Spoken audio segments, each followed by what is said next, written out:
নমস্কার বন্ধুরা, basic computer course level 12 এ তোমাদের স্বাগত। এই ভিডিও সিরিজটাতে আমরা উইন্ডোজের বেসিক জিনিসগুলো নিয়ে আলোচনা করছি। লাস্ট কয়েকটা ভিডিও থেকে আমরা উইন্ডোজের সেটিংসগুলো নিয়ে আলোচনা করছিলাম। তো চলো আজকে একটা নতুন সেটিংস দেখে নিই। তার সাথে সাথে বলি, তোমরা যারা এই ভিডিওগুলো প্রথম দেখছো তারা একদম প্রথম থেকে দেখতে শুরু করো, লেভেল 1 থেকে দেখতে শুরু করো। আর ভিডিওগুলো ভালো লাগলে লাইক করো, আর আমার চ্যানেলটাকে সাবস্ক্রাইব করে নাও, আর পাশে থাকা বেল আইকনটিকে ক্লিক করে রাখো যাতে করে আমি নতুন ভিডিও দিলে তোমরা সেগুলো পেয়ে যাও। তো চলো আমরা আজকের ভিডিওটা শুরু করি। উইন্ডোজের সেটিংসে যাওয়ার জন্য আমাদের যেটা করতে হয়, স্টার্ট বাটনে যেতে হয়। স্টার্ট বাটনে যাওয়ার পর আমাদের এখানে সেটিংস বলে যে মেনুটা রয়েছে ওখানে গিয়ে ওর উপরে ক্লিক করতে হবে। ক্লিক করলে আমরা এই উইন্ডোজের বিভিন্ন সেটিংসগুলো দেখতে পাবো।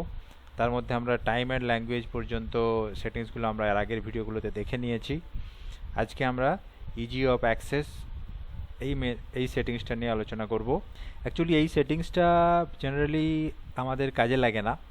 এই সেটিংসটা তাদের জন্য অ্যাকচুয়ালি যারা হ্যান্ডিক্যাপড অর্থাৎ ফিজিক্যালি চ্যালেঞ্জড, যারা চোখে কম দেখে বা দেখতে পায় না বা কানে শুনতে পায় না, তাদের জন্য এই সেটিংসটা আছে। এই সেটিংসটাতে আমরা কিছুই করার নেই সেরকম, তবু জাস্ট দেখে নিই এর ভেতরে কী কী আছে। কোনো চেঞ্জ সেরকম আমাদের নর্মালি করার দরকার হয় না। চলো আমরা দেখে নিই এর ভেতরে কী কী আছে। এখানে দেখো ন্যারেটর বলে একটা অপশন রয়েছে। এখানে এটা অ্যাকচুয়ালি কি হয় না, যারা চোখে দেখতে পায় না বা কম দেখে তারা ওই ন্যারেটর অপশনটাকে ক্লিক করে রাখতে পারে।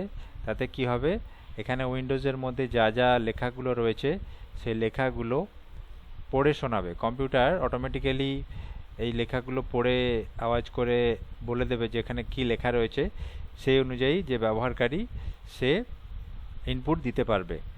আর ম্যাগনিফায়ার আছে। ম্যাগনিফায়ারে কী হয়, আমরা কোনো স্ক্রিনটাকে বড় করে দেখানোর জন্য এই ম্যাগনিফায়ারটা ব্যবহার করা হয়। এটাকে অন করে দিলে দেখো স্ক্রিনগুলো বড়, লেখাগুলো বড় বড় হয়ে গেছে। এখানটাতে ক্লিক করলে আমরা এখানে আরও বড় বা ছোট করতে পারি।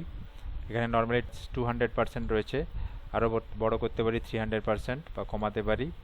আর এটাকে ক্লোজ করে দিলে অটোমেটিক্যালি আবার নর্মাল মোডে চলে আসবে। হাই কন্ট্রাস্ট, এটা হচ্ছে এই যে উইন্ডোজ থিমটা রয়েছে, উইন্ডোজ থিমটাকে আমরা কন্ট্রাস্টে রাখতে পারি, অর্থাৎ ব্ল্যাক অ্যান্ড ইয়েলো এবং ব্লু এই ধরনের কালার স্কিমে চলে আসবে। যারা অ্যাকচুয়ালি চোখে একটু কম দেখেন তাদের জন্য এইগুলো রয়েছে। আর কিবোর্ড আছে, মাউস আছে, ইত্যাদি অপশানগুলো রয়েছে। মাউসের পয়েন্টারগুলো কীরকম বড় হবে না ছোট হবে বা ইনভার্ট কালারের হবে সেইগুলো এখান থেকে চেঞ্জ করা যায় ইত্যাদি। এগুলো আমরা জাস্ট এখান থেকে দেখে নিচ্ছি যে কী কী আছে, এখান থেকে কোনো চেঞ্জ করার দরকার নেই। তো চলো আজকের ভিডিওটা এই পর্যন্তই। পরের ভিডিওতে আমরা পরের সেটিংসগুলো দেখে নেবো। ওকে, টাটা, বাই বাই।